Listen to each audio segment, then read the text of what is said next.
Well, hello and welcome to our Bible devotional. We're currently going through the book of Ephesians, and we're in Ephesians chapter 4, and we're going to be picking it up at verse 25.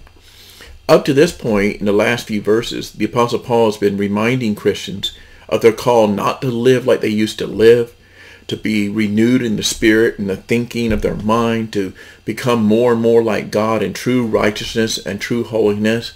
Now that he's kind of expressed that idea in general terms, he goes on in the next few verses to say what that looks like in practice, in day-to-day choices that we make, in day-to-day practices and lifestyle. So in verses 25 onward, he begins to share this is what Christian life should look like when we're putting on the new self that's created to be like God.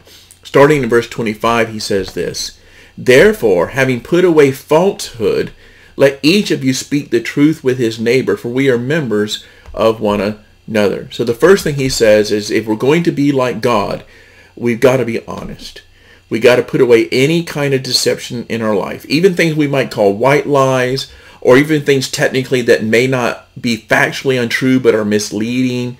Anything dishonest, deceitful, misleading is the opposite of who God is.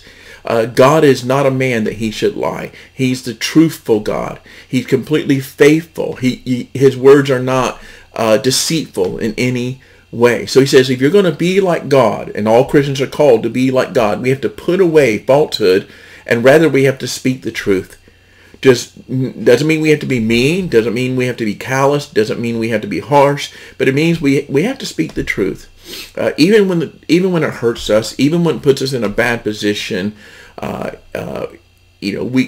deceit is simply not consistent. Any kind of deceitfulness or misleading is inconsistent with who God is. And then he goes to say in verse 26, a second thing we need to do is be angry, and do not sin. And do not let the sun go down in your anger, and give no opportunity to the devil. Now, this is not a command to be angry. There is righteous anger, but that's not what he's saying here. He's saying in your anger, when you get angry, don't sin. Sometimes your anger might be justified. Sometimes somebody did do you wrong. And anger itself is not a sin, but it often is a prelude. Human anger is often a prelude to sin. In anger, we often we speak harshly to one another. In anger, we gossip about other people. In anger, we may even physically attack another person. We may insult them. We may misuse our words. We may grow bitter toward them, unloving toward them, give them the cold shoulder. Whenever we do that, we've let our anger become sin. So even if your anger is justified, even if you truly were wronged, and that's not always the case, but even if that's the case, be angry, but do not sin. And then he tells us, do not let the sun go down on your anger, which is basically saying you just can't let that stay in your heart. You got to get rid of it. You got to deal with it. You got to take it to the cross. You got to give it over to God, because as human beings, fleshly, weak creatures, if we let anger linger, it will take root in our heart and become a bitter, sinful thing. We must give it over to God. We must forgive. Even if that's unilateral forgiveness, we have to just let it go.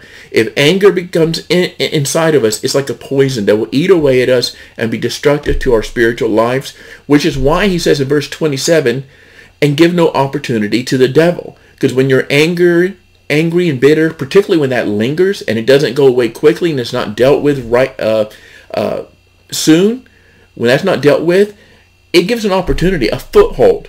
For the devil to work in your life. And that's not somebody you want to give a foothold, an opening to. Don't give any opening to Satan, because when you're angry and you allow that anger to remain in your heart, or you allow that anger to lead you into sin, you are opening the door and putting out a welcome sign saying, Satan, you are welcome to work in my life.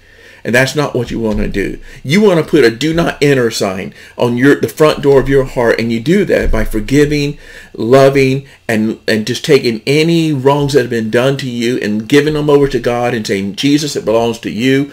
I choose to follow Jesus and express love, even if I express it while others are crucifying me in a figurative sense. I trust that you will do that. We'll continue with this idea in our next devotional. Have a blessed day.